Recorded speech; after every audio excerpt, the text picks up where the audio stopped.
Welcome to lecture 26 Physics of Materials. In this we are going to discuss about the specific heat by electronic contribution. So calculating the electronic contribution to specific heat.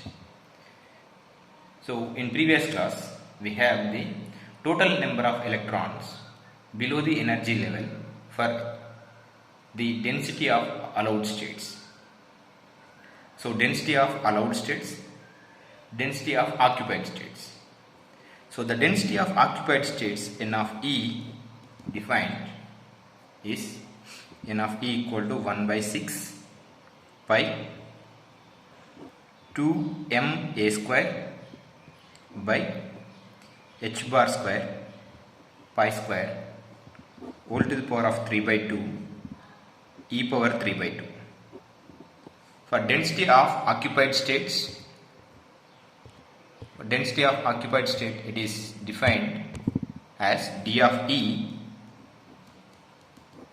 equal to 1 by 4 pi 2 ma square h bar square pi square whole to the power of 3 by 2 e power 1 by 2. So A represents the extent of system for nearly free electrons. A is extent of the system, for the nearly free electrons. So then A cube represents the volume of the system.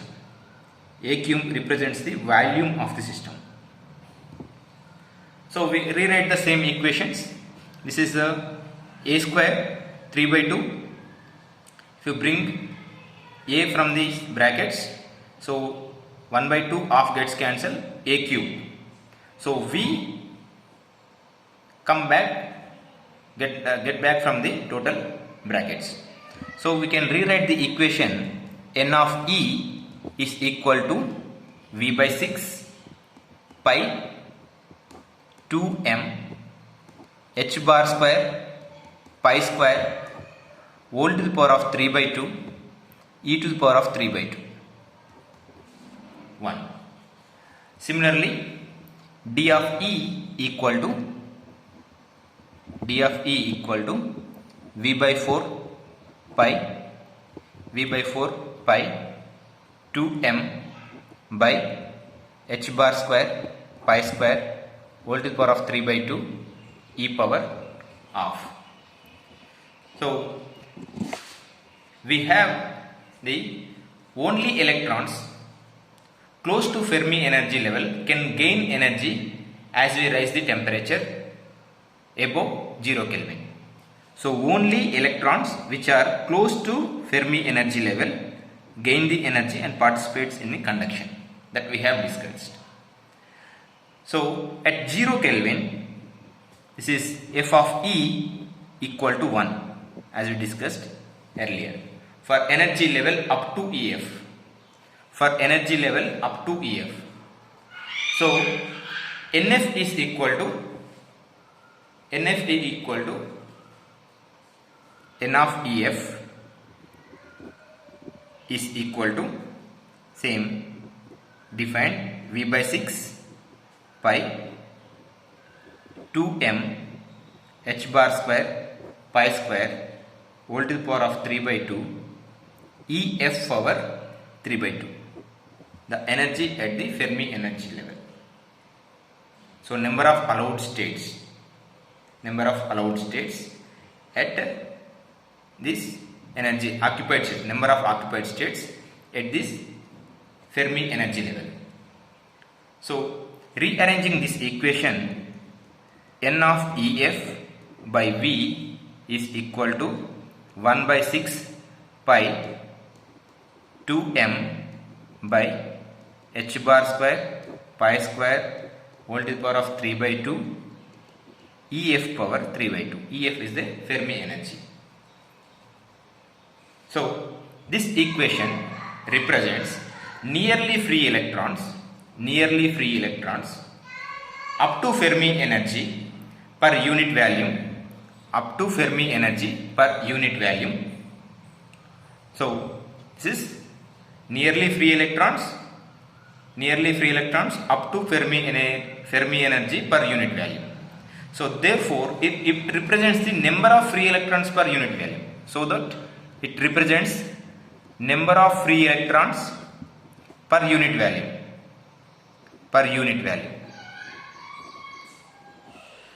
So we can designate it N of EF by V as a EF. So which is number of free electrons per unit volume. Similarly, the density of allowed states, density of available states per unit volume, density of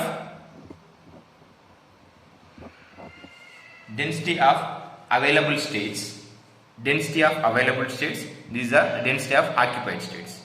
Density of available states per unit volume, d of V is equal to 1 by 4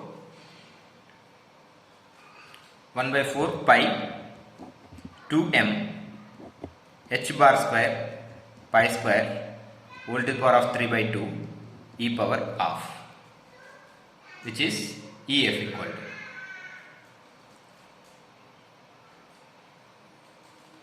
EF power part. So which we can designate it as dV of EF is equal to d of EF by V. Okay. So this NF is equal to 1 by 6 pi 2m by h bar square pi square whole to the power of 3 by 2, and dV of EF equal to 1 by 4 pi these equations. So now dV of EF is equal to 1 by 4 pi 2m h bar square pi square EF power 1 by 2, and NF is equal to 1 by 6 pi 2m by h bar square pi square e to the power of 3 by 2. Okay. So dV of EF by NF, which is equal to pi gets cancelled, this terms get cancelled. So finally you will get dV of EF by NF is equal to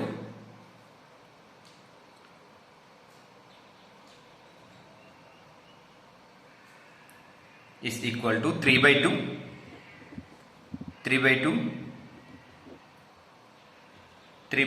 by EF. 3 by 2 by EF you will get e power minus 1 you will get. So dV of EF is equal to 3 by 2 NF by EF, rearranging this equation. So when we raise the temperatures, this is independent of temperature, there is no temperature term.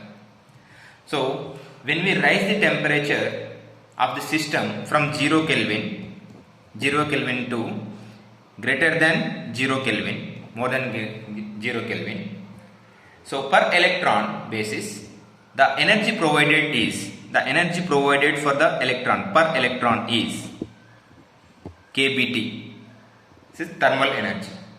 Therefore, only electrons within kBT of Fermi energy level,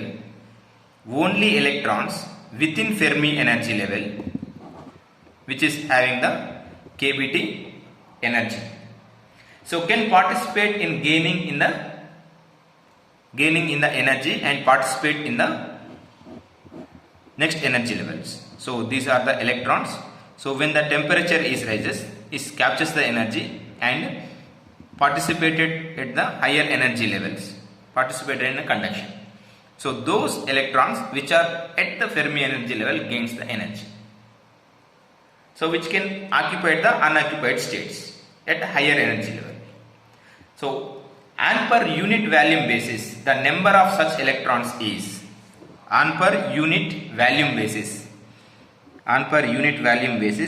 dV of EF into kBt, dV of EF into kBt, each for electron unit volume basis, which is equal to 3 by 2 NF EF into kBt. So just multiplying both sides to this equation. So dV of EF into kBt, 3 by 2 NF by EF into kBt. The energy provided to each of electron is, but energy provided to each of the electron is, energy provided to each electron is 3 by 2 kBt as a thermal energy. The energy possessed by electrons at temperature T equal to the energy possessed at temperature T equal to number of electrons available into energy per electron. Number of electrons available is equal to these 3 by 2 NF kB by kBt into energy per electron, which is equal to the energy possessed by the electron at temperature T. Energy possessed by the electron at temperature T equal to number of electrons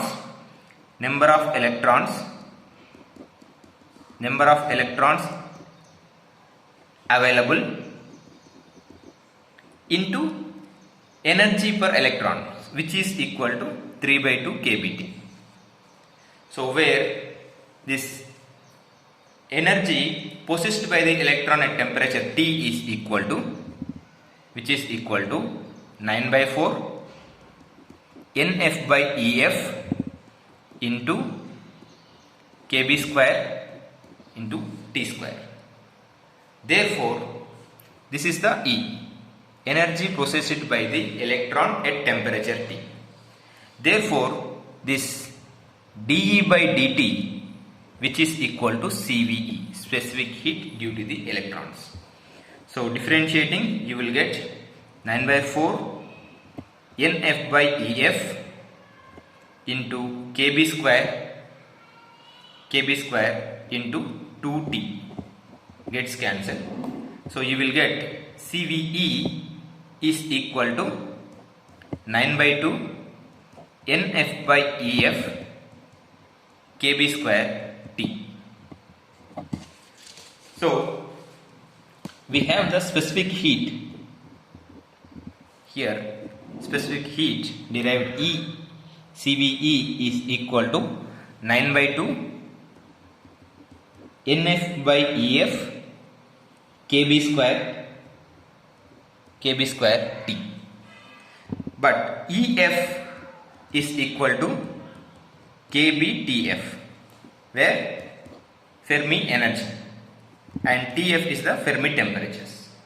So substituting this equation, FEE is equal to, you will get 9 by 2 NF by kBTF into kB square T.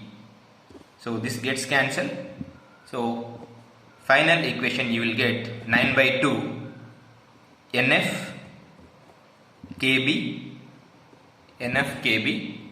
T by TF, NF kB T by TF. So this is the expression for the specific heat using the Drude-Sommerfeld model. The classical model, which is having the CVE is equal to 3 by 2 NF kB. There is no influence of the Fermi temperatures. So T by TF, the Fermi temperature is, in previous class we discussed, it is 10,000 Kelvin, and the T is approximately 100. So the T by TF is equal to 0.01 values. So this CVE is overestimated using the Drude model. So Drude-Sommerfeld model, due to this value, T by TF value, so it get adjusted. So Drude Sommerfeld model is successfully explains the specific heat values using this equation, Fermi temperature and Fermi energy values. Okay. So while it is indeed the improvement in the Drude Sommerfeld model, still only a free electron model. So Drude Sommerfeld model successfully explained the specific heat due to the electrons, but however it is a free electron model. Still it is a free electron model. Drude Sommerfeld model is a free electron model, and there are no features in a model to enable explains the anisotropy. It is not explains about the anisotropy. Anisotropy is not explained by the Drude Sommerfeld model. The material differentiates between the various direction in material, it is crystal structures. But the material differentiates, the metal, ceramic or polymer, or in metals also, it is the metal to material, aluminum or copper, it is differentiated by its crystal structure. The crystal structure concept is not explained by the Drude Sommerfeld model, and it is ignored any interactions between the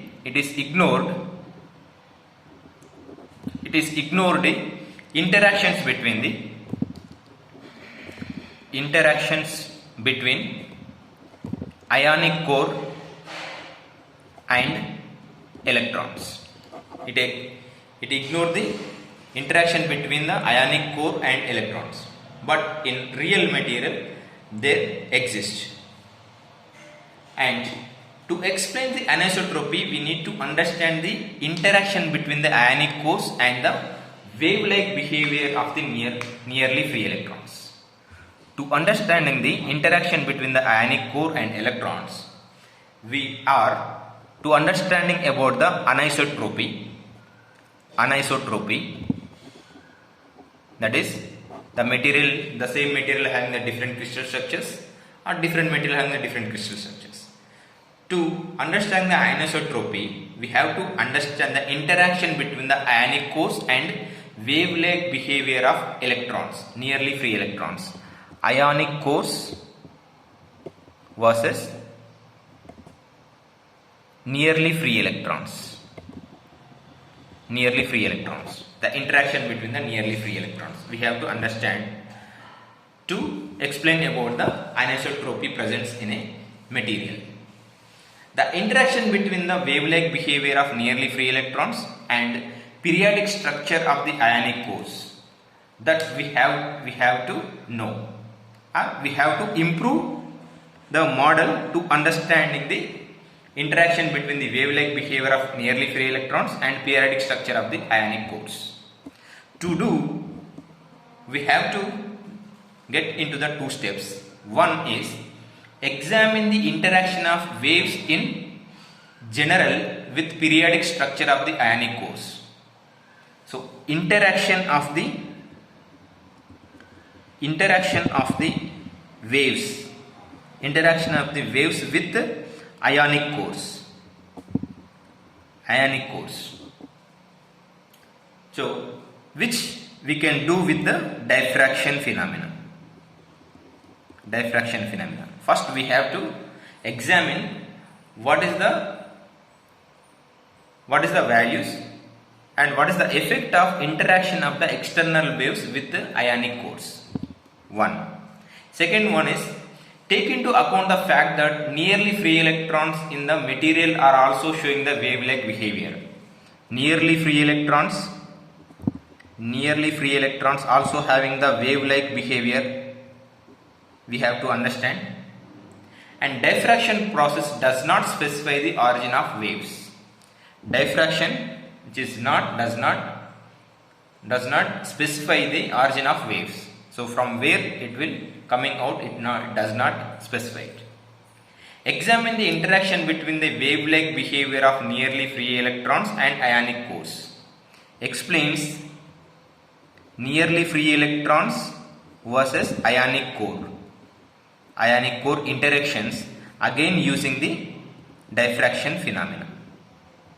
So two things, the interaction of the external waves, for example X-rays, with the ionic cores using the diffraction phenomena. Again we have to examine the interaction of the nearly free electrons with the ionic cores, again using the diffraction phenomena. However, we have the wave vector k is in reciprocal length. K is in dimension is L minus 1 in reciprocal length units, which is a reciprocal space. Reciprocal space. So we have typically studied crystal structures using the real spaces, but crystal structures we have studied in real space, but wave vector presents in reciprocal space. So which contains distance in ordinary length, dimensions and lengths in real space. Real space which is having the dimension L meters, it is having the meter units. So to study the interaction between the waves and the crystal structure, it helps if they both are in same kind of space. If both, that is the free electrons, nearly free electrons and the ionic cores, if they are both are in same dimension, this is nearly free electrons in K space, that is L minus, and external X-rays, those are in L. And if you are converting into the both are in real reciprocal space, then it is very easy to understand and it is very effective to understanding the behavior of the free electrons with the ionic cores. So in the next class we are going to discuss about the diffraction phenomena in reciprocal space.